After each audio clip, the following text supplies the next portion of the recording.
साधु की पुत्री। गंगा नदी के किनारे एक साधु रहते थे। वे न केवल विद्वान थे बल्कि उनके पास जादुई शक्तियां भी थी। एक दिन वे ध्यान में मग्न थे, तभी बाज की चोंच से एक चुईया छूटकर उनके हाथों में आ गिरी। उसकी छोटी सी पूंछ व काली चमकीली आंखें थी। उन्हें वह बहुत अच्छी लगी, पर घर ले जाने से पहले उन्होंने जादुई मंत्रों के प्रयोग से उसे एक लड़की में बदल दिया। वे उस लड़की को घर ले जाकर पत्नी से बोले, तुम हमेशा से संतान चाहती थी ना, तो लो आज ये हमारी पुत्री है। इसे पूरी देखभाल व स्नेह से पालो। साधु की पत्नी भी अपनी पुत्री को देख प्रसन्न हो उठी। वह उसे राजकुमारी की तरह पालने लगी। साल बीतते गए। नन्ही लड़की एक सुंदर युवती बन गई। जब वह 18 वर्ष की हुई तो साधु व उसकी पत्नी उसके लिए वर तलाशने लगे। साधु ने कहा, मेरी बिटिया का विवाह ऐसे व्यक्ति से होना चाहिए जो सबसे बड़ा हो। मेरे हिसाब से सूर्य ठीक रहेगा। पत्नी ने भी हामी भरी। उन्होंने जादुई मंत्रों के प्रयोग से सूर्य को नीचे बुला लिया। उन्होंने उसे अपनी पुत्री से विवाह करने को कहा, पर पुत्री ने पहले ही ना कर दी। वह बोली, पिताजी यह तो बहुत गर्म है, मैं उससे विवाह करूंगी तो इससे भी बेहतर हो। साधु निराश हो गए। उन्होंने सूर्य से कहा कि वे ही कोई वर सुझाएं। सूर्य ने कहा, बादलों के देवता से बड़ा कौन होगा, उनमें तो मेरी किरणों को भी रोकने की शक्ति है।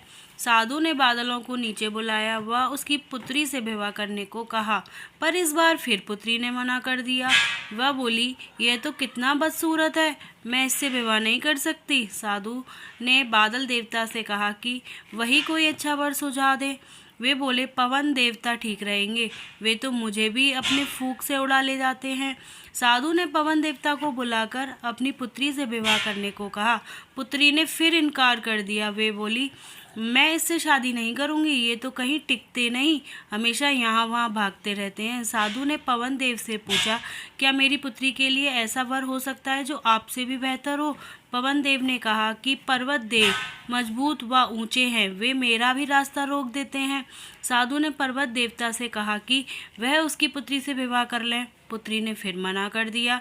वह बोली, ये तो बहुत लंबे, सख्त व कठोर है, मैं इनसे विवाह नहीं कर सकती, इनसे भी कोई बेहतर चाहिए। पर्वत देवता ने चूहे का नाम सुझाया। वे बोले, माना मैं काफ़ी सख्त, मजबूत व ऊंचा हूँ, पर चूहे मुझ में भी आसानी से बिल बना सकते हैं। साधु ने चूहे को बुलाया। उसे देखते ही उसकी पुत्री खुशी से उछल पड़ी। हाँ पिताजी, यही तो है वह मैं जिससे शादी करना चाहती थी। साधु ने सोचा, इसे ही किस्मत कहते हैं। यह एक चुईया थी और एक चूहे से विवाह करना ही इसका भाग्य में लिखा है। उन्होंने जादुई मंत्रों के प्रभाव से पुत्री को फिर से चुईया बना दिया। चूहा व चुईया विवाह करके खुशी खुशी रहने लगे। शिक्षा, कोई भी अपने मूल स्वभाव को नहीं बदल सकता।